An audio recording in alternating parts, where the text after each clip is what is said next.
Utility inspections is becoming a really big, impactful area for UAVs. Again, when it started, most utility companies said, there's a real use case here, but how the hell do we use it? And we're finding that a lot of the companies that we work with are teeter-tottering. They're trying to figure out, first of all, do UAVs make sense? And I think now in 2017, we figured out UAVs can make sense in a lot of different ways. Number two, how do we use them? Do we buy them internally and train some of our people on the use of them? And in some cases, that makes a lot of sense, and go through the regulatory processes, and we work with companies to do that. In other cases, we're finding some of the largest organizations in the world investing a lot of money and a lot of time in trying to figure out UAVs internally, when it makes more sense to just partner externally. And some of those reasons are the ability to constantly invest in new tech and train on it, the ability to constantly work on regulations and ensure safety, becomes a lot of work and a lot of time, and it becomes a lot cheaper to outsource. And there are companies like ourselves out there that can help you with that. But power and utility lines is a great example of that, because power and utility infrastructure needs to be inspected. And traditionally, inspection of that infrastructure either takes place from the ground or from the air. And working with some of the Canadian power and utility companies in rural areas, it's not only extremely expensive, it's extremely dangerous. We have people literally hopping out of helicopters and trying to inspect power and utility infrastructure in extremely dangerous situations, when we can now send a UAV. So today's regulations, unfortunately, prevent the huge value add to large, long infrastructure like power and utility lines, but that's changing, and that's changing every day. We were contracted by one of the largest carriers in Alberta. They're laying 4K, TELUS is laying 4K fiber optic lines, or 4K lines across pre-existing power and utility infrastructure. And the government came in and said, we need to measure all of that, the sag between the lines. And if you can imagine trying to measure the sag between the lines across all of Alberta in a short period of time is a huge undertaking. So then we were approached by them, and they said, well, the problem is we need LiDAR. And so we get beyond visual line of sight, but if you can send teams at 2-kilometer areas in our rural parts, we need LiDAR. And that's when we developed LiDAR, and we made a solution for that.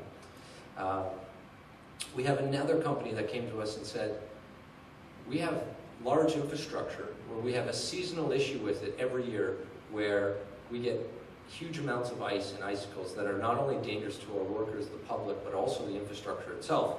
Can you do something with drones? And this year we've been developing a de-icing drone with the ability to spray de-icing chemicals on hard-to-reach infrastructure, as an example. So UAVs can play big roles in different ways and create solutions that you may not have today. But if you can picture taking something that already exists and strapping it to a device that's unmanned with the ability to do it, there's a way to do it. And that applies to power utilities across Canada.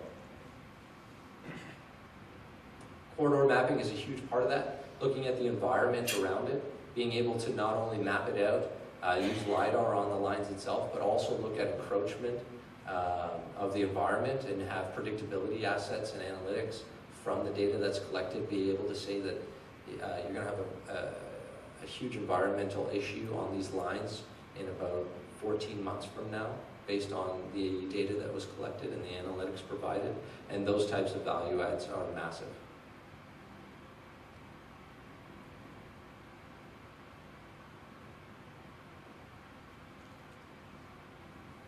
Stack inspections, I touched briefly on this. This was one of the first use cases that came to mind when UAVs came, was what types of infrastructure can we use this on and prevent you from shutting down?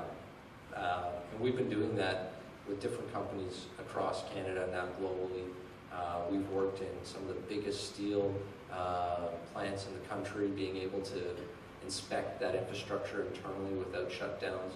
We're working with automotive companies to prevent shutdowns. We're working with oil and gas companies to prevent shutdowns. Just the shutdown time alone, it doesn't matter. We come to them and we say, well, we can do it for 80% cheaper than you're doing it today. And they start laughing. They go, if you can do this without us having to shut that down, we don't care what you charge us. It doesn't matter in terms of the equation. So that becomes a really good value with respect to UAVs and the ability to inspect flare stacks. Other types of energy infrastructure, obviously, different types of power energy.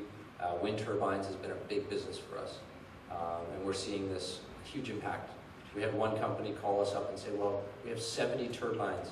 We invested $100,000 in our own drones, and we trained a couple of our guys, but they've been doing it for 4 weeks, and we have 6 days left, and 40 turbines left. Can you help us? And we were able to inspect all 40 turbines in less than 24 hours using our equipment.